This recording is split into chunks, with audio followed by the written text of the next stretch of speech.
They say when recording podcasts, you're meant to record 5 and then release the 6th. By then, you have a general understanding of the flow and format of your podcast, and you're just ready to release it into the world. I have not done this, so I apologize for how rough this may seem, but I promise with time I will get better at this. Please be patient. Thanks for tuning in.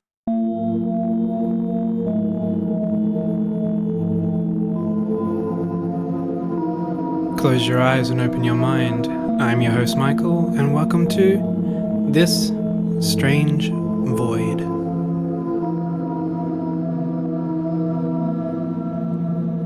Welcome to Season 1, Episode 3, guys. This one's a bit early as I'll be busy with my birthday coming up, so I thought I'd get on top of it and put out a cool episode dedicated to ghost stories. This is actually what I had in mind originally for the podcast, like just telling cool ghost stories that people send in and that I find online. But I also have like a fascination with quote-unquote true events that have taken place that don't just include spirits. So if you've experienced anything spooky, please email me and I'll include it in the next stories episode. I can change your name or location, or if you don't feel comfortable sharing that with the world, I can make it unanimous and everything, so privacy is a key factor.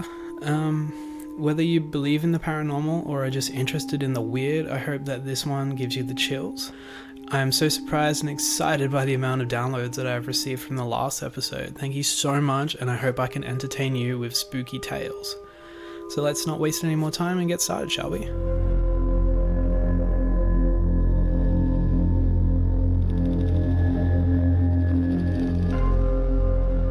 This first story is called The Wall. When I was 3, my parents moved us to a new neighborhood. The house was nice but kind of old. The neighborhood was an old 50s tract home area, so it had a pretty varied group of people living there. As soon as we moved in, my dad started noticing weird things with me. He would hear me giggling and laughing in my room, and whenever he went in and asked what was so funny, I would tell him that the kids were being funny. He would also come in to wake me up and find me curled up in the closet. This happened over and over and over again, but my parents didn't think much of it because I was a pretty imaginative kid. The thing that wigged them out the most was that I flat out refused to walk out the front door. I would scream and yell and cry until one of my parents carried me in and out of the house. When you walked in the front door, to the right there was a closet, and to the left there was a low brick wall that separated the front door from the living room. It was about 4 feet high and about 3 feet long, just a room divider. But I never touched it or wanted to be near it. After we had lived there for a few months, my dad started making some renovations to the house. Among them was demolishing that wall. My parents dropped my brother and I off at our grandparents' the day that they were going to do it, so we wouldn't be underfoot.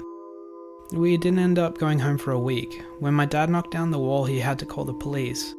Inside the brick wall were bones that turned out to be from children. The cops never did figure out who put them there.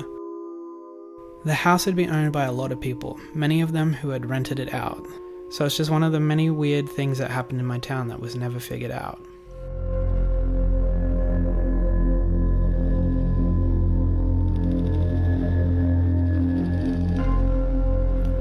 Ghost dog. One night I was at a red light, and up ahead I saw some sort of ghost dog crossing the street and disappear.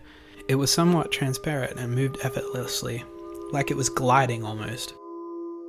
After doing a little research online, I discovered that it was frequently observed and known as a hellhound. I went back there approximately an hour later to look for it, and as I stopped under the streetlight, it flickered off.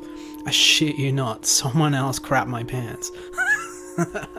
This event led me to believe that there are times when we are in some sort of heightened state where we peer into other realms.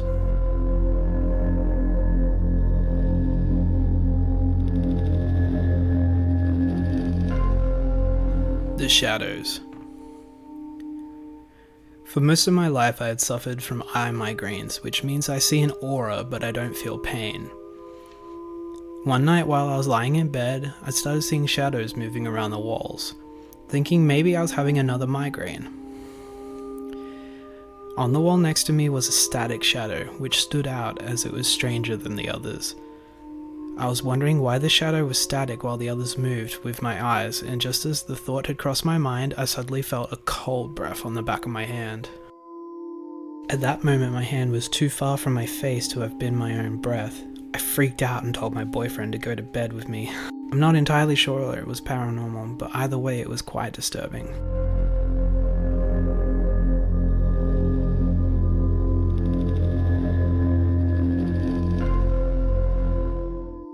The Little Hands.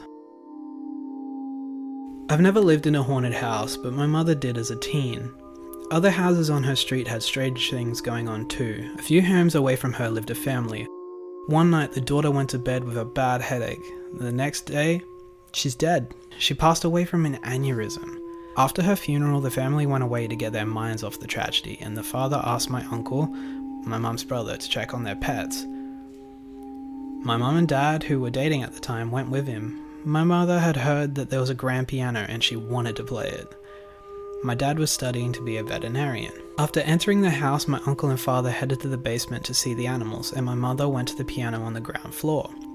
She was playing it when she felt something brush her ankles. She thought a cat must have left the basement and walked past her. She kept playing, and then she felt it again. She looked under the piano and saw nothing. When she started again, she felt hands clasp her legs tightly. She dashed to the basement door, called my uncle and father, and waited for them. Back outside, my uncle could tell my mum was rattled and asked what's wrong. She told him what had happened and he turned white. He told her the daughter who had died used to play a game with her father. When he played the piano, she'd crawl underneath and grab his ankles and push his feet up and down on the pedals.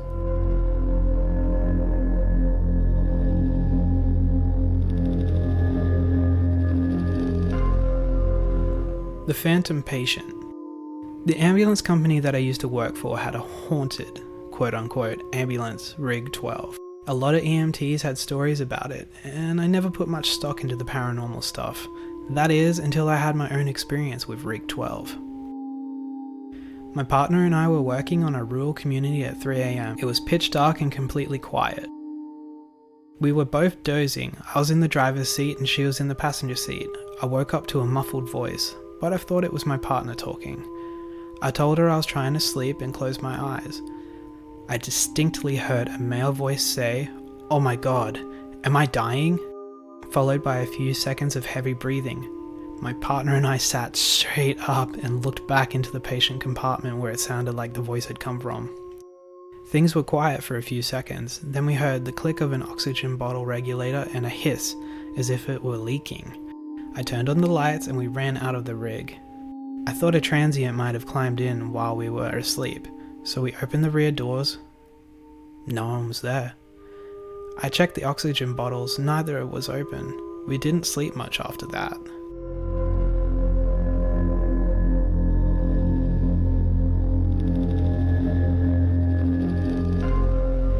The Impish Ghost.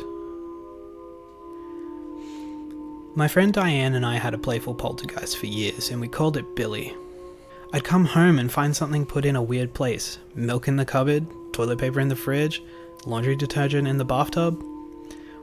Just weird stuff like that. Diane once called to ask if Billy had been around because she couldn't find a gallon of milk. We finally found it outside on her back steps. And sugar. Darn sugar. Every morning my sugar bowl was empty. When I'd had enough, I would point to Diane's home and yell, "Go see Diane." Within 5 minutes, I'd get a call from her. "Thanks a lot," she'd say.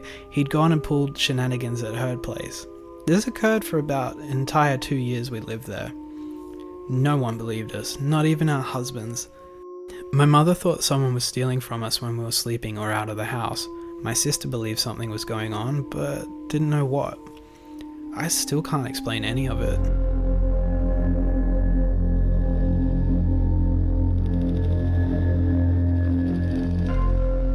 The Eerie Attic. A few years ago, I moved into a one-bedroom apartment in Melbourne, Australia. It was my first time living on my own. The apartment block had been built in the 1930s. I'd been there for a few months when I came home from work one day and went into the bathroom. I saw something strange. A wooden board which had covered a hole in the ceiling that led to the small attic space, laid fractured in two pieces on the ground. I examined the pieces. The board was an inch thick, and it would have taken Bruce Lee to break it. I thought the landlord had sent someone to work on the attic. I was frozen stiff with fear. Someone is up there for sure, I thought. I emailed pictures to the landlord asking if anyone had been there with an undertone of annoyance since she hadn't warned me. Her reply read, "Please call me as soon as you are able to." I called and she explained that her last 2 tenants had said the same thing. She promised to replace the board, and she did. A month later, I woke up one night around 4 a.m. My body was covered in goosebumps. It felt like someone was rubbing his or her hands on me. Everything was silent, but then I heard a dragging sound coming from above my bed. It was as if someone was pulling a sack of potatoes. I froze, convinced someone was up there. There was no way an animal could make that sound. After 5 minutes, I worked up the courage to turn the light on, armed myself with a cricket bat, and walked to the bathroom. That's when I saw the new board covering the hole was broken in 2. I felt sick. The dragging sound had stopped, but I heard something else whispering. The sound was clear, and coming from the attic. It sounded like children's voices, and I could hear one sentence repeated over and over and over. "It's your turn.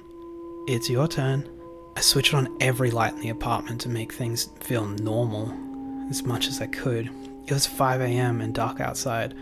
I watched TV to try and unwind, then a fuse blew. My pet budgie Dexter, whom I kept in the kitchen, usually never made a sound at night. He started squawking like he was being strangled. I'd never heard him make those sorts of noises. He was screaming. I grabbed my car keys, ran out and sat in my car and waited till the sun came up. When I saw people walking their dogs, this comforted me enough to walk back in. The front door was open, but I figured I'd forgotten to close it when I ran out. I went to the kitchen to check on Dexter, and he wasn't in his cage. I felt so sick again. All my windows were closed, so I looked everywhere inside. When I walked into the bathroom, I heard splashing. Dexter was half drowned in the toilet. I took him out, washed him and dried him. I was so confused. At 8 a.m, I called the landlord and gave her a watered down version of the night. "Oh wow, you heard the whispering too?" she said. I stayed in that apartment for another 18 months. I heard the whispering on a few occasions, and twice the board covering the hole in the ceiling was moved. Although I live elsewhere now, the landlord recently called. She said that her new tenants had begged to speak to me about some stuff that had been going on there. Forget it. It's their problem now.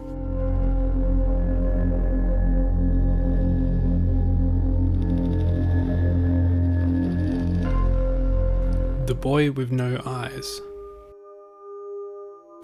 One night when I was 10, I was woken up by my bedroom door opening, followed by someone sitting on my bed. I felt my leg grazed and the bed sink under the person's weight. It's just my mum, I thought, and opened my eyes. It was not my mum. I found an eyeless boy with black empty sockets, about my age, sitting at the foot of my bed. He extended his hand and in it was a little box. I was startled, but I reached out. He pulled back. I reached again and said, "Give it." Then I blinked, and when I reopened my eyes, he was gone. But I could still see the imprint from where he sat on my bed. Fast forward 5 years, my girlfriend came over to do some homework. After she finished, she took a nap while she waited for her parents. When they arrived, I tried to wake her up. She opened her eyes suddenly, looked up at the corner where the wall met the ceiling. She pointed there and went back to sleep. I shook her again. She came to full consciousness and I explained what she'd done. She looked haunted. Up on the wall, I saw a little boy with no eyes. He was there in a Spider-Man pose, just staring at me. Needless to say, I freaked out. I then told her my story about the same kid. Fast forward another 5 years and I was with the same girlfriend and we had a 2-year-old. We were living in my parents' house in my old room. My daughter started waking up at the same time every night and she'd talk. After a while, I noticed that she had almost the same conversation every night. I playfully asked her for whom she was talking to. She said, "It's a little boy. He's nice. He's lost and looking for his mummy." My daughter's nightly conversations continued until we got our own place later that year.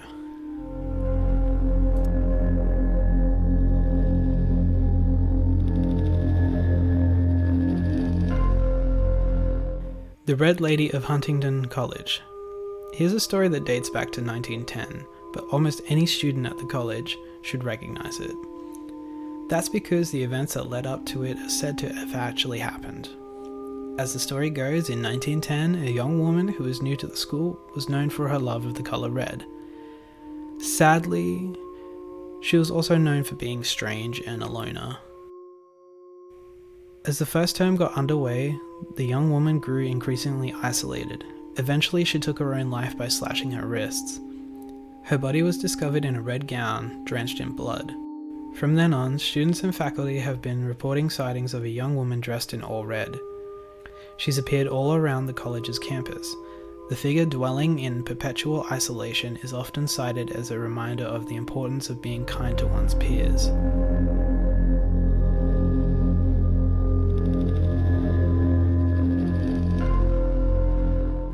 So that was a bit different from the usual format. I'd love to continue to do these, as I said, and tell strange and weird tales.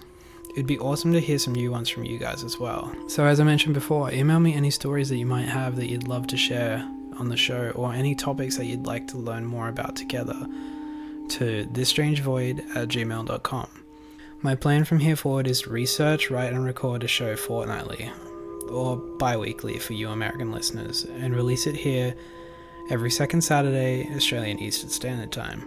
Please rate and review us anywhere you're streaming this from, and tell anyone that you think might enjoy the show about it. Until next time, this is your host Michael, and I'll see you on the other side.